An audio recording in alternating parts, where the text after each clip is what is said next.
Coucou, c'est Irène, Bidib de ma petite médiathèque et vous êtes ici sur la chaîne Bidib MPM comme Bidib de ma petite médiathèque. Vous me retrouvez également sur ce pseudonyme Bidib MPM sur Instagram. Tous les liens sont en barre d'infos. Normalement, je vous note aussi tout ce dont je vous parle. Donc si les images défilent trop vite ou que vous n'avez pas eu le temps de noter les titres des modèles ou des livres dont je parle, n'hésitez pas à aller voir en barre info. Pour ceux qui me découvrent ici, vous êtes sur un vlog où on parle loisirs créatifs avec du tricot et du crochet, mais aussi de lecture et parfois d'autres choses selon les inspirations du moment. Dans la vidéo, si j'y pense, je vous mets un lien. À chaque fois je dis ça et après j'oublie, donc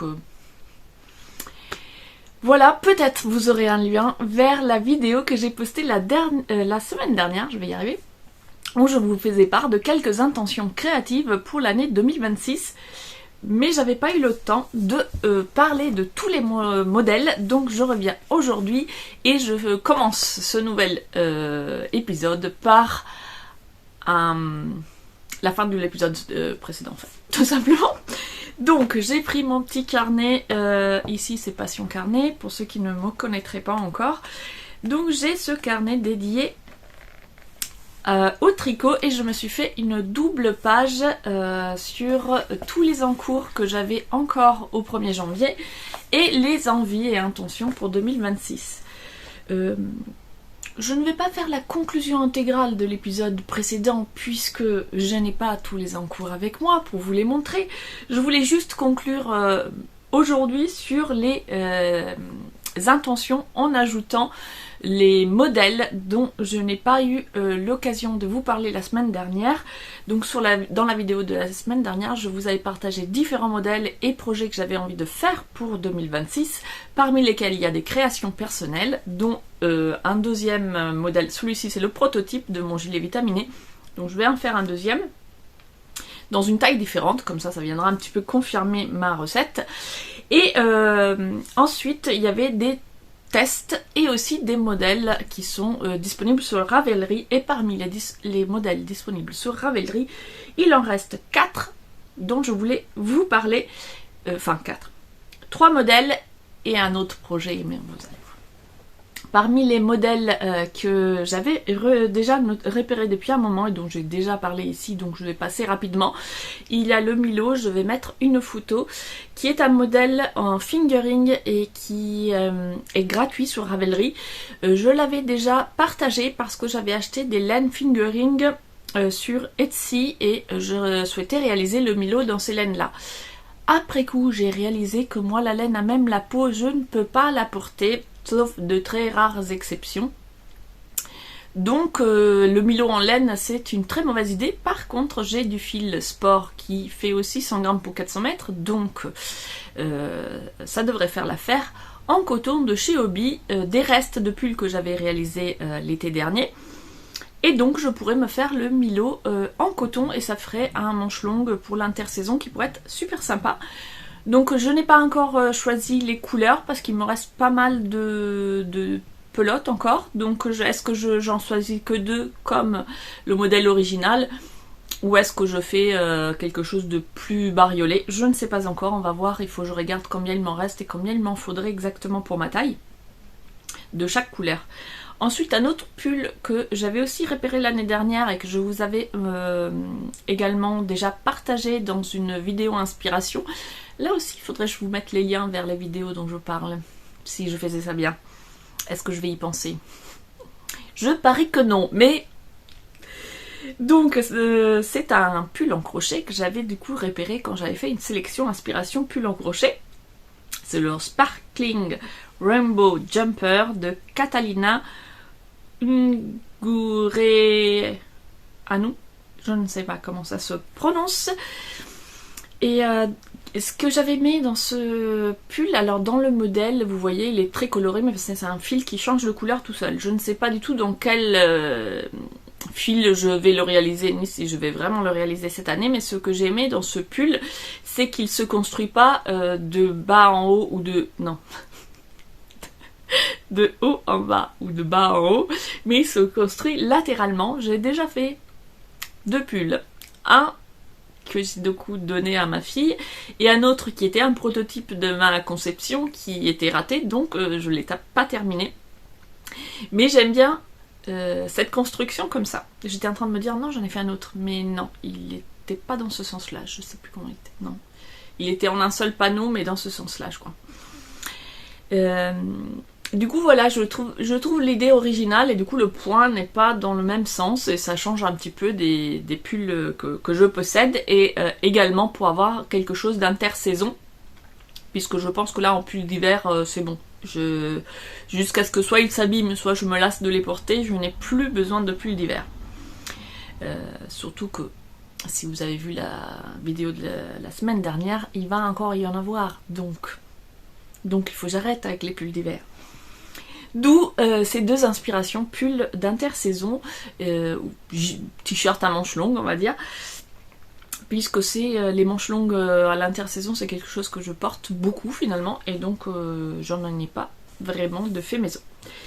Sauf les deux pulls effectivement que j'ai fait avec le fil coton de chez Hobbii l'année dernière. Mais ce sont des fils tenus en double, donc ça on est sur quelque chose d'un petit peu plus épais.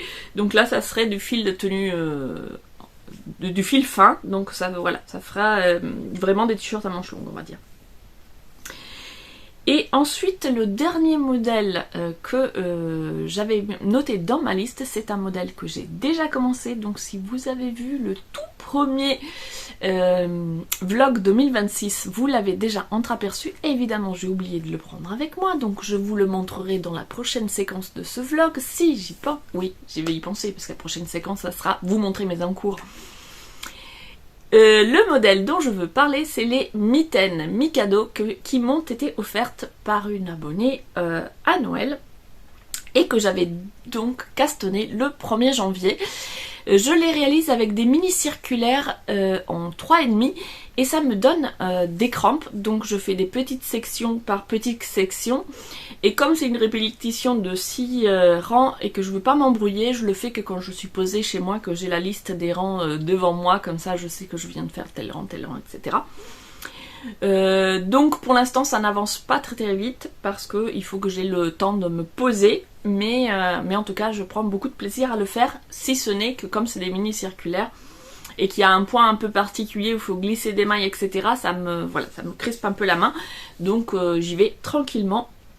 Est-ce que je les aurai pour cet hiver? Du coup, je ne pense pas. Je les aurai pour l'hiver prochain. C'est pas grave. En tout cas, j'aime beaucoup le point, le modèle. Donc, je suis ravie de réaliser ces mitaines. Encore merci beaucoup à la personne qui me les a offerts. Et voici pour les modèles arrêtés, sur lesquels je m'étais arrêtée dans ma liste d'intentions pour 2026. Il y a un autre projet qui s'est rajouté à cette liste, qui serait du coup des modèles déjà tout faits que je piocherai sur Ravelry. J'ai commencé à regarder, mais ça serait pour la fin 2026.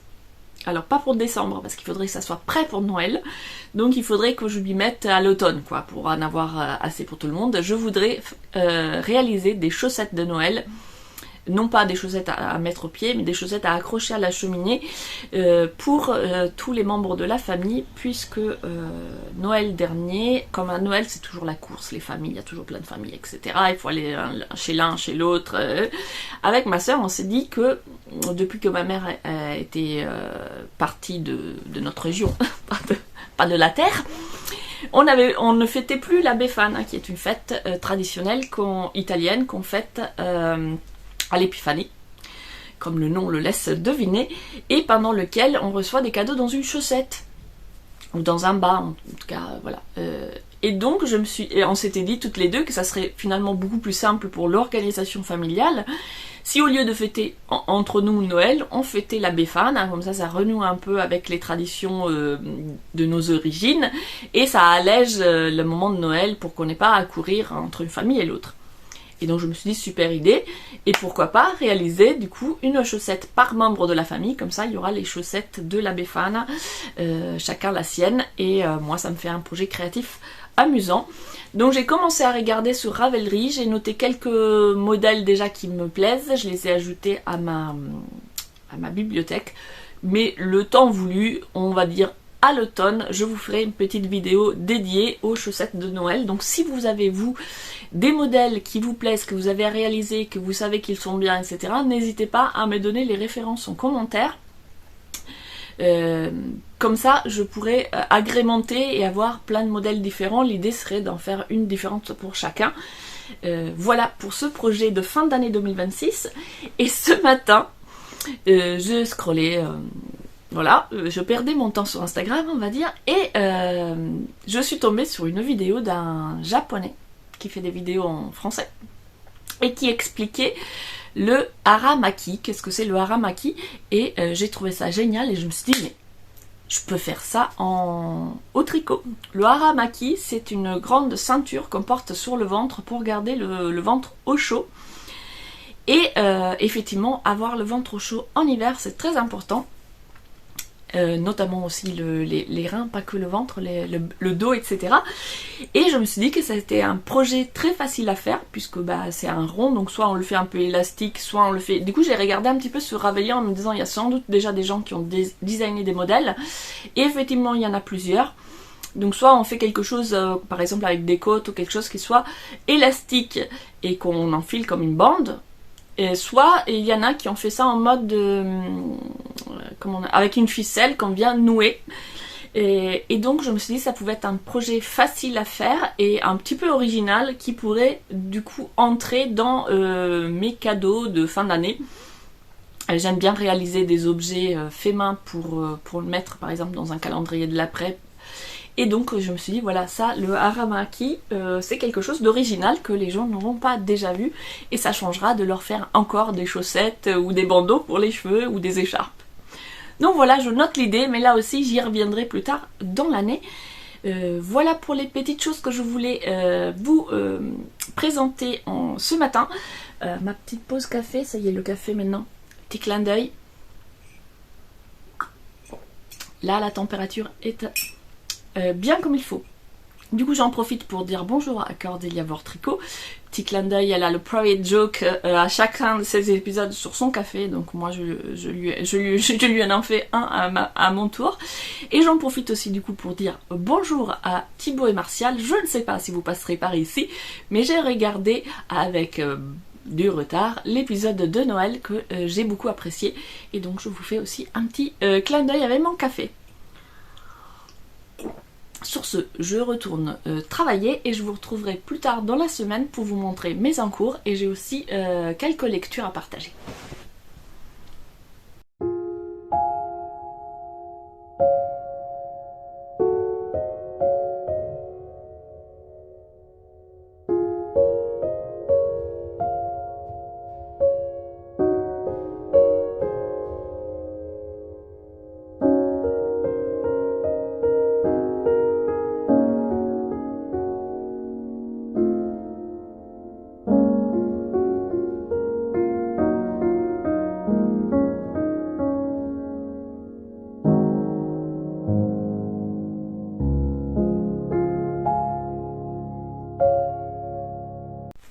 Coucou, je reviens vous voir aujourd'hui pour vous parler un petit peu de lecture, mais avant cela je voulais vous montrer ma broderie que je n'ai pas montrée depuis très longtemps et qui a un petit peu avancé, je l'ai même déplacée, donc je vous montre, voilà. Donc c'est du point de croix, j'avais commencé à faire du point de croix il y a très longtemps, mais je faisais surtout des choses abstraites.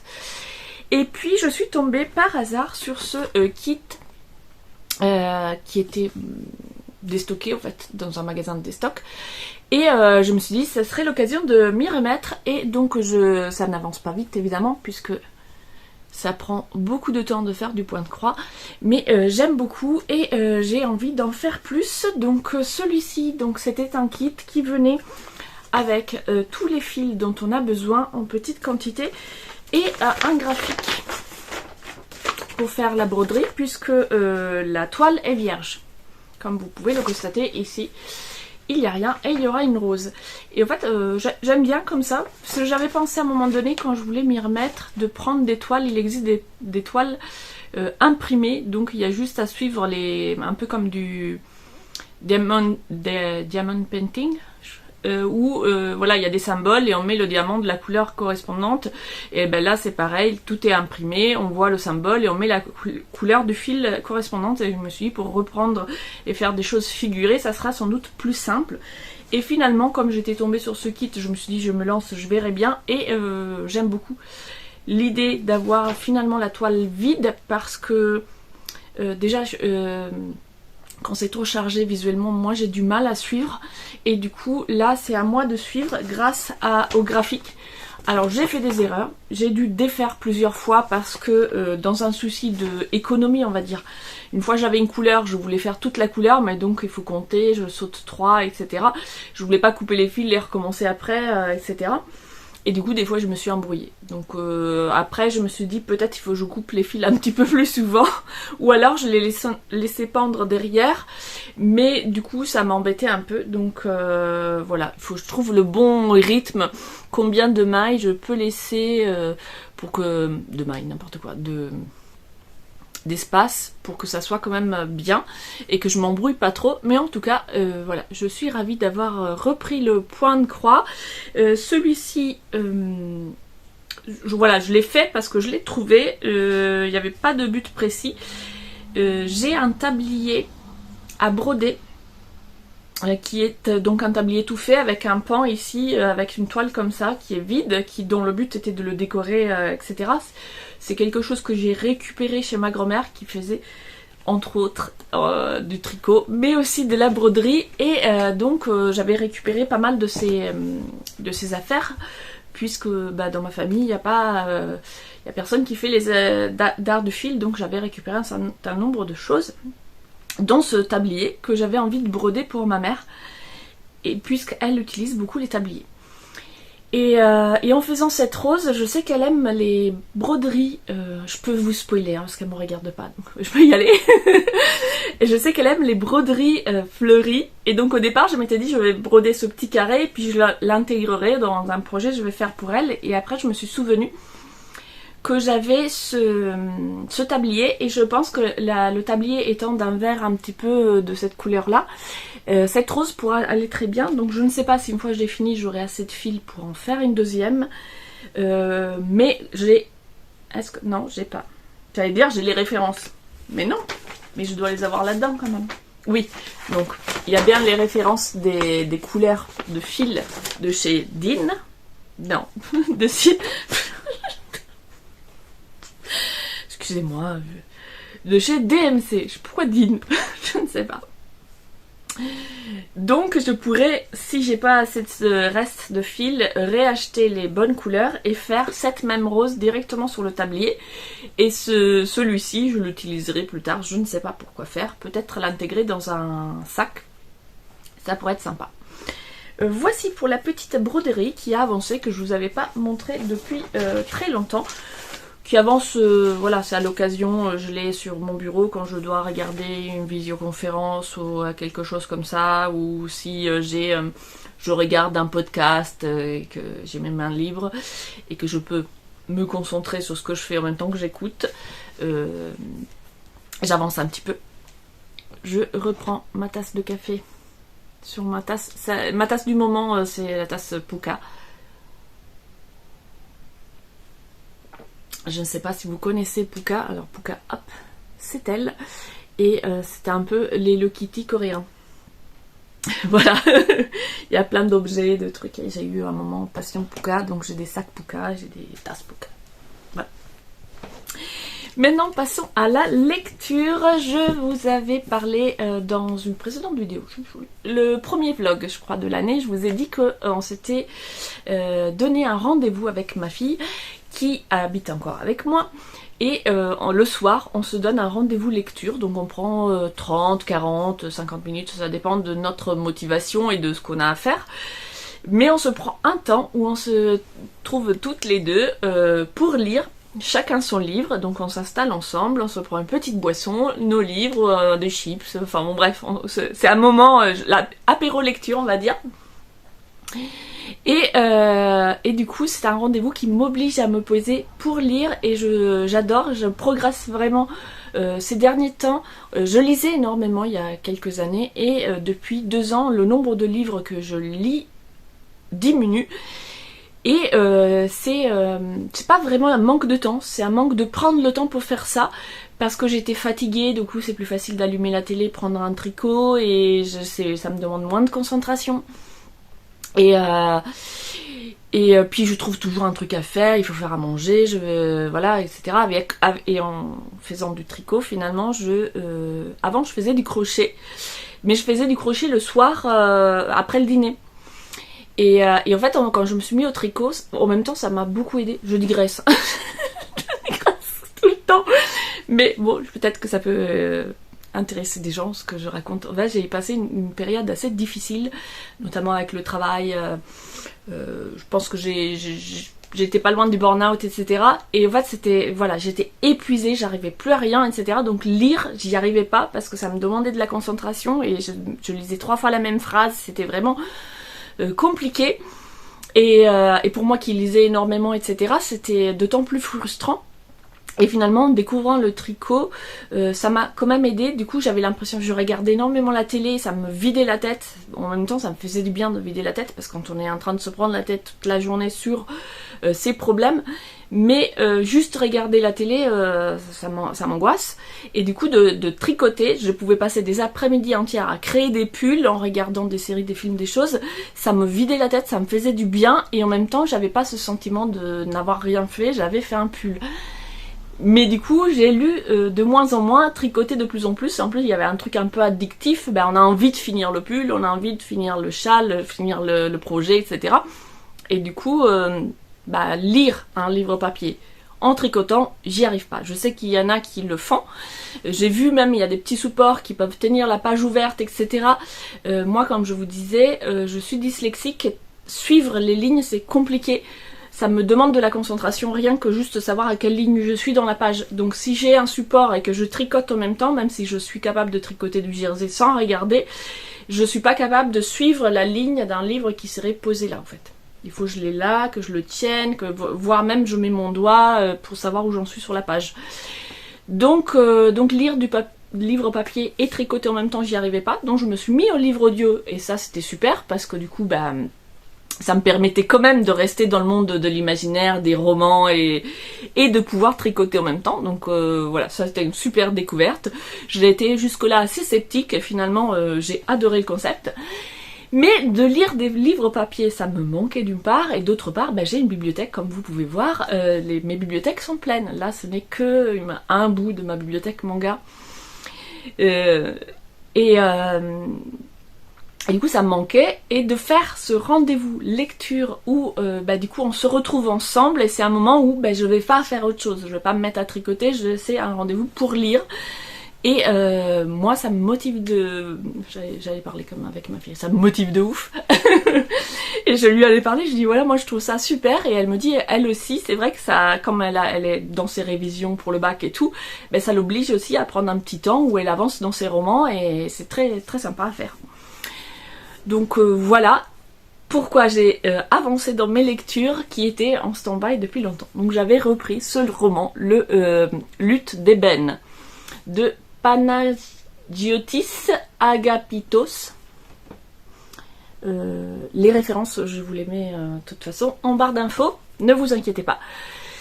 Donc, ce livre, je l'avais commencé l'été dernier, voire même au printemps, puis je l'ai mis en pause parce que j'avais d'autres lectures à faire, etc., etc. J'arrêtais pas de le repousser, de le remettre en pause, donc j'en avais lu la moitié, arrivé en juillet, et puis je l'avais mis en pause, et donc là, je l'ai repris fin décembre, et je l'ai fini.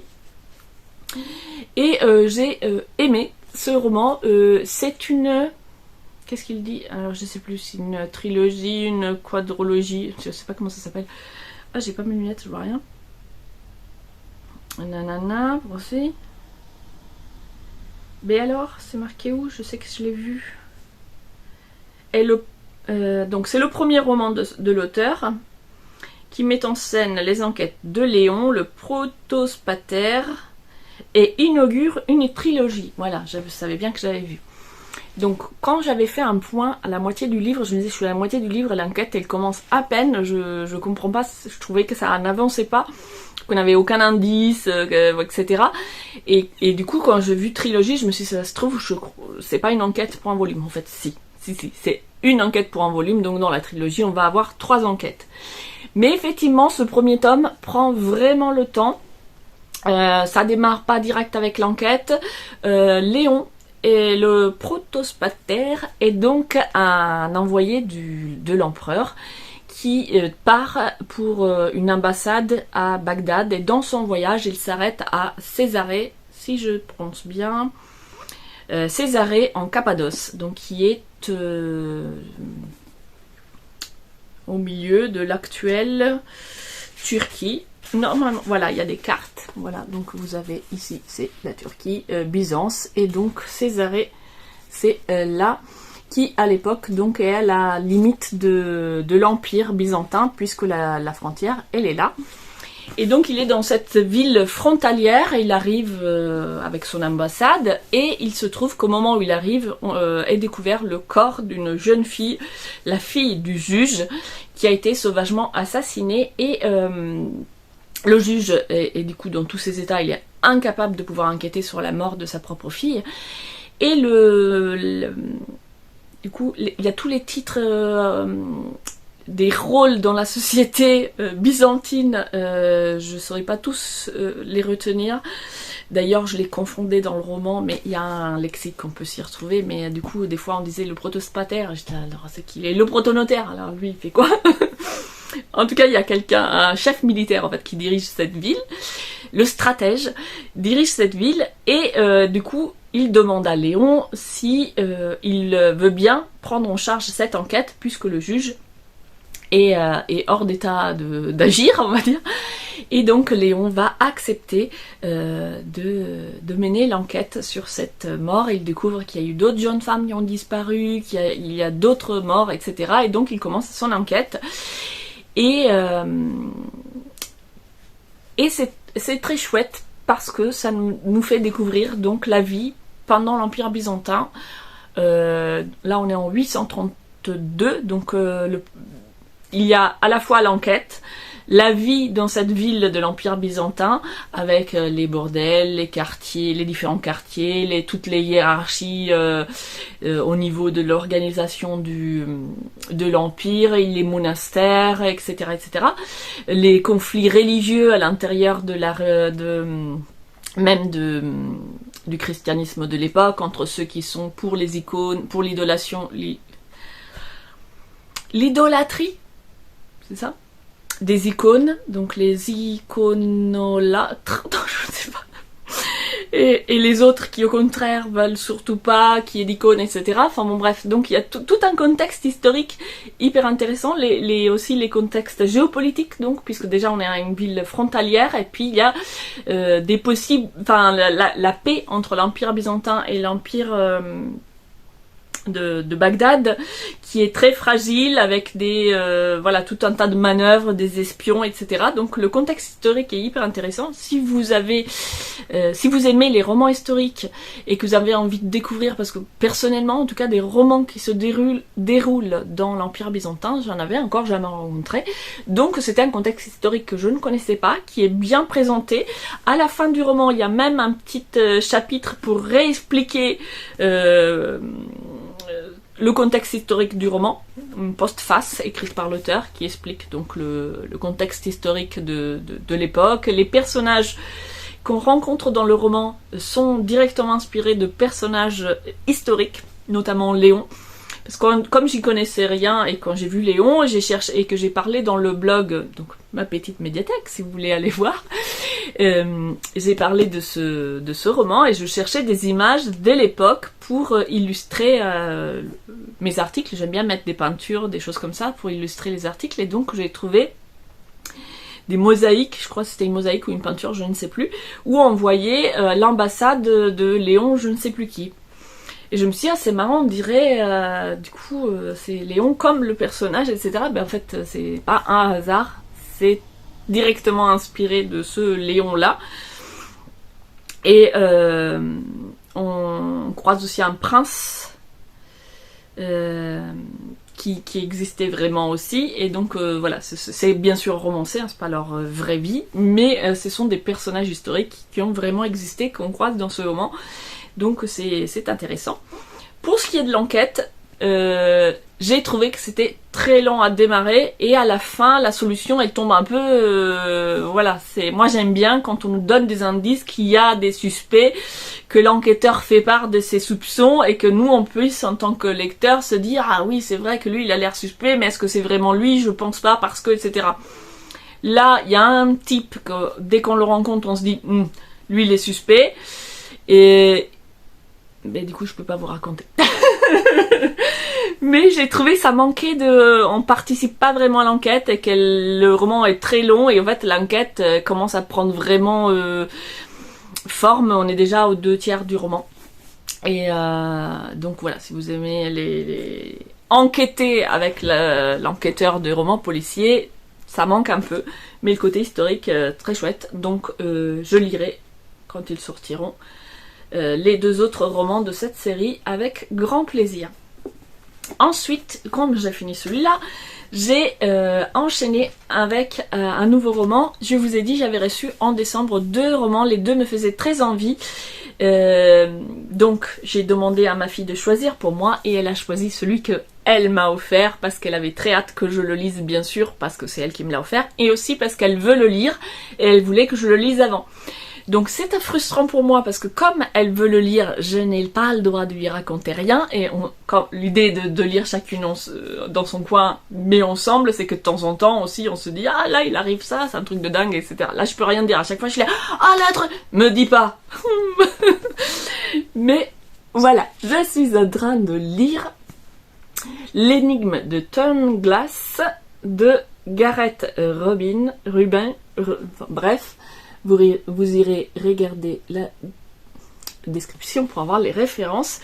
Et c'est un roman très particulier, c'est ça qui l'avait attiré d'ailleurs. C'est que donc là vous avez la couverture normale, le roman qui commence comme ça, voilà. Et après on tourne le roman et on a un deuxième roman. Donc ici avec la couverture bleue, c'est Angleterre 1881, une maison isolée, une femme prisonnière dans une cage de verre. Donc nous avons ce récit qui se déroule donc en 1881 et pour l'instant donc j'en suis déjà là, j'avance bien, hein, je suis déjà au chapitre 8, la page 117 et je l'ai commencé il y a pas si longtemps que ça. Pour moi c'est rapide. Et c'est assez intriguant. Pour l'instant il se passe pas grand chose, on a un jeune médecin qui a besoin d'argent et qui se voit offrir un travail en tant que médecin pour aller soigner un lointain cousin qu'il ne connaît pas du tout et qui vit dans le Essex. Donc je ne connais rien la géographie anglaise, en tout cas c'est au bord de la mer, dans une petite île isolée, super glauque, dans les marais, etc. Et il arrive dans cette maison pour soigner son grand cousin. Et il découvre que dans la maison, il y a cette femme prisonnière dans une cage de verre, je peux vous le dire, puisque c'est dans le titre. Et quand on a fini cette première partie, on tourne et on a un deuxième récit. Et là, c'est Californie, 1939, un écrivain mort, le titre de son dernier roman, L'énigme de Turnglass. Donc voilà, très intriguée. Là, j'ai pas fait je viens de faire le rapprochement en vous lisant ça, mais du coup je crois que je tiens un indice. Je tiens un indice sur l'énigme en question. J'étais à fond dans ma lecture, j'avais pas du tout pensé aux sous-titres, mais là ça y est, j'ai compris. En tout cas, c'est assez chouette. Voilà, pour l'instant il se passe rien de très palpitant, mais on est pris dans l'histoire. On suit en fait l'histoire du point de vue du jeune médecin qui essaye d'enquêter un peu sur la situation de sa famille, d'essayer de comprendre cette situation un peu étrange. Et donc on est intrigué. Coucou, je reviens. Je m'apprêtais à filmer une nouvelle séquence du podcast sur les envies, tricot et crochet de 2026. Et finalement, je vais faire une petite séquence blabla. Donc je ne sais pas où je la mettrai dans le montage. Est-ce que ça sera dans le vlog, dans le même, dans le prochain, peu importe. Je sais même pas si je la mettrai au final. Mais j'avais envie de faire une petite séquence blabla. Parce que j'étais en train de scroller tranquillement en préparant mon café. Et je tombe sur un post. Je suis plusieurs comptes sur Instagram de différentes cartomanciennes, tarologues, sorcières, enfin bon, dans la vibe ésotérique de différents types, etc. Et donc souvent il y a des tirages, etc. Et ce que moi j'aime bien, c'est quand il y a plusieurs cartes qui défilent. En mode vidéo, il faut faire une capture d'écran pour avoir un message, parce que je trouve que du coup c'est un peu comme si on se tirait soi-même une carte, sauf que c'est un tirage numérique, puisque c'est moi qui fais le geste de faire la capture d'écran, et ça permet de découvrir des jeux que je ne connais pas, souvent ce sont les créateurs qui font ces vidéos, mais ça peut aussi être des personnes qui les utilisent, et je trouve ça très sympa. Par contre, il y en a d'autres, et là je tombe de plus en plus sur des images, des posts comme ça, qui tire une carte d'un jeu, et le message c'est « Si vous tombez sur ce post, ce n'est pas un hasard, etc. » Et je me dis « non, c'est pas un hasard, en fait, je suis abonnée à ton compte, donc à chaque fois tu postes un truc, je vais voir ce que t'as posté, donc clairement, c'est pas un hasard. Et si t'as tiré telle carte, tous tes abonnés vont voir la même, donc ça veut dire que tout le monde a besoin de recevoir le même message, le même jour. Je trouve ça hyper... du coup non, ça fonctionne pas. Déjà pour moi ça fonctionne pas. Je veux dire, c'est pas un hasard alors que je suis abonnée, non c'est pas un hasard en fait. Donc c'est complètement biaisé. Alors on croit aux cartes ou pas, ça c'est pas la question ici. Hein. C'était plus dans la forme de message où on te fait croire que c'est exceptionnel, que tu vois quelque chose parce que ça a un message caché. Alors qu'en fait t'es abonné à son fil et que du coup tu vas forcément voir son message qui est pas du tout caché puisqu'il est super visible, c'est un post Instagram. Et cette façon de communiquer, je trouve qu'elle devient de plus en plus à la mode et moi elle me dérange. Et du coup je me posais la question de dire pourquoi ça me dérange.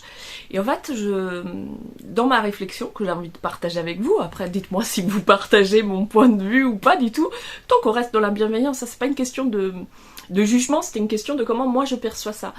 Et en fait quand je vois ce genre de message, moi personnellement j'ai l'impression qu'on me prend pour une imbécile, et en même temps j'ai l'impression que du coup ça joue sur le fait de l'individualisme. En fait on est dans une société très très individualiste et en fait de plus en plus j'ai le sentiment, et en fait on va communiquer comme si tu étais la seule personne derrière la caméra. D'ailleurs il y a plein de vidéos où les youtubeurs disent tu, et moi ça m'a quand cette mode est arrivée ça m'a dérangé. Alors ça venait un peu de l'anglais parce que les anglais font des vidéos en disant you, mais oui mais you ça veut dire tu et ça veut dire vous, ça veut pas dire juste tu. Et quand on fait une vidéo et qu'on s'adresse à ses spectateurs en lui disant tu, on lui donne l'illusion qu'il est tout seul derrière l'écran et que ce n'est qu'à lui que tu parles. C'est faux. Je ne parle pas à une personne, je m'adresse pas à toi là qui est en train de me regarder, je ne sais même pas qui tu es. Je m'adresse à toutes les personnes qui sont susceptibles de me regarder. Et du coup cette utilisation du tu est un peu... moi elle me dérange, où je me dis mais en fait ça donne l'illusion aux personnes qu'elles sont les seules à qui le créateur de contenu s'adresse, que ce soit par une vidéo YouTube qui dit tu, ou que ce soit par ses posts qui disent tu ne tombes pas par hasard sur cette carte, etc. Alors que le créateur il s'adresse à la multitude de ses abonnés, voire même à des gens qui ne sont pas encore abonnés, et on perd cette notion de je m'adresse à tout le monde pour faire croire à la personne que tu es le centre du monde et je ne m'adresse qu'à toi. Dans un monde qui est déjà hyper égocentrique, je me dis c'est pas aller dans le bon sens en fait, il faudrait décentraliser un petit peu. Et ça me fait penser d'ailleurs à un commentaire que j'avais reçu. Il y a de ça là un moment, moi pour l'instant je touche du bois, la peau de singe comme dit ma soeur. J'ai très peu de commentaires agressifs ou voilà. J'ai que des commentaires super bienveillants, donc merci à tous ceux qui en laissent d'ailleurs. Mais je reçus un jour sur une vidéo qui était un vlog où je montrais mes encours, etc. comme d'habitude.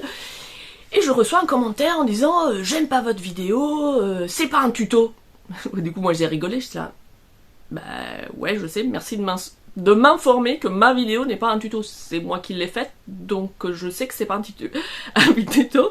Et du coup je réponds un peu avec humour, mais un peu agacée quand même, en disant Là, il y avait un peu de jugement, j'avoue, de ma part, quand je reçois ce message. Et du coup, je lui réponds que effectivement, ce n'est pas un tuto, que le titre indiquait bien qu'il ne s'agissait pas d'un tuto, et que toutefois, si elle avait commencé la vidéo en croyant que c'était un tuto, il devait lui avoir très vite apparu que ça n'en était pas un, et il suffisait de ne pas continuer la lecture. Et que YouTube regorgeait de tutos qui seraient à même de répondre à ses attentes. Sauf que en plus c'est ça, les gens après ils se croient vraiment tout seuls et tout, etc. Du coup elle me répond genre super vénère parce que j'ai osé lui dire que j'en avais rien à foutre au fait qu'elle était pas contente de mes vidéos, tu vois. Et du coup je dis tu vois, mais ça c'était pas c'est façon de parler. Mais et du coup je suis restée sur les fesses quoi. Et je me disais mais en fait elle est dans un état d'esprit où elle pense que moi, je crée des vidéos pour lui faire plaisir à elle. Je sais même pas qui c'est. Je suis pas là pour te faire plaisir à toi, madame. Moi, je fais des vidéos qui me font plaisir dans l'espoir de trouver un public qui aimera ce que je produis. Et d'échanger avec ce public-là. Si quelqu'un regarde mes vidéos qu'il les aime pas, il suffit d'arrêter de les regarder, en fait. Il n'y a pas d'enjeu. Il n'y a pas pourquoi regarder une vidéo qu'on n'aime pas pour dire « j'aime pas, tu fais pas ce que je veux ». Va voir quelqu'un d'autre qui fait ce que tu veux, enfin... Et ça me fait penser un peu à ça, que ce soit de la part du public qui croit être le centre du monde et qu'on fait des vidéos pour chaque individu individuellement, ou de la part des créateurs qui donnent cette illusion en disant j'ai fait ça pour toi, ou bah non. Alors les youtubeurs professionnels ils font sûrement pas ça pour toi, ils font ça pour gagner de la vie, enfin gagner leur vie, c'est leur travail en fait. Et les youtubeurs qui font ça pour le plaisir, ils le font avant tout pour leur propre plaisir. Ils le font pas pour le plaisir. Ça leur fait plaisir à eux d'échanger avec un public qui a plaisir à les regarder. Mais c'est avant tout, on se prendrait pas la tête à filmer, à monter, à poster, uploader des trucs comme ça si ça nous faisait pas plaisir. Et donc voilà, c'était une réflexion que je me faisais sur ce regard qui est porté bizarrement. Et c'est vrai qu'après on acquiert aussi des réflexes, par exemple à force de regarder des vidéos, etc. On va acquérir certains réflexes. Et dans la même veine, par exemple, il y a des youtubeurs amateurs que je regarde qui parfois ne viennent pas pour des raisons personnelles et qui s'excusent de ne pas être venus. Mais pourquoi s'excuser ? Et en même temps, je me suis rendu compte, moi à chaque fois j'entends les gens s'excuser, je suis désolée, je n'ai pas pu venir, je me dis mais pourquoi tu t'excuses, au fait tu fais ce que tu veux de ta vie, t'as pas besoin de t'excuser auprès de nous, de ne pas avoir eu le temps de faire YouTube alors que t'as une vie. Et en même temps, je me suis rendu compte que du coup, ça m'arrivait aussi de le faire, parce que c'est vrai que c'est un réflexe, alors que, et je trouve que ça décentralise un peu la chose quoi. Il faudrait être plus attentif à remettre les choses au bon endroit. Non, je m'adresse pas à toi individuellement qui est derrière ton écran en train de me regarder maintenant, je parle à ma caméra toute seule dans mon bureau pour m'adresser à tous ceux qui seront susceptibles de regarder ma vidéo, et je n'ai pas à m'excuser si un jour j'ai pas envie de le faire. Voilà, je sais pas, c'était la petite réflexion du jour, voilà, c'est effet café. Effet Instagram. Ça m'a trop énervé ce post. Tu ne tombes pas par hasard sur ce tirage. Et en plus, ça m'agace d'autant plus que c'est une créatrice que j'aime beaucoup et qui a changé le ton de ses vidéos et de ses posts récemment pour aller dans cette vibe-là à laquelle j'adhère pas du tout. À un tel point qu'à un moment donné, je me suis dit je vais me désabonner, en fait ça m'énerve. Donc, du coup voilà, j'étais un petit peu énervée. Mais après c'est pas grave, elle fait ce qu'elle veut, encore une fois, si j'aime pas je me désabonne. Hein. Mais ça me posait la réflexion sur pourquoi cette mode de s'adresser. Je trouve que sur YouTube d'ailleurs c'est moins comme ça maintenant. C'était il y a, je sais pas, il y a 5, 6, 10, je sais plus parce que moi j'ai pas la notion du temps. Mais à un moment donné tout le monde disait vous et après tout le monde s'est mis à dire tu. Et là j'ai l'impression que ça revient vers le vous. Ou alors c'est parce que je regarde des personnes qui s'adressent comme ça parce que c'est la façon dont moi je préfère. La façon que moi je préfère, c'est mieux. Donc ça m'intéresse d'avoir votre point de vue sur le sujet. Est-ce que vous aimez quand le youtubeur dit tu, ou vous préférez quand il s'adresse à tous ses spectateurs en même temps, et comment vous percevez du coup ce tu, et est-ce que vous regardez sur Instagram des tarologues, cartomanciens, etc. et quelle est la forme qui vous plaît davantage sur la façon dont elle propose des tirages. Voilà, c'était petite discussion du vendredi matin.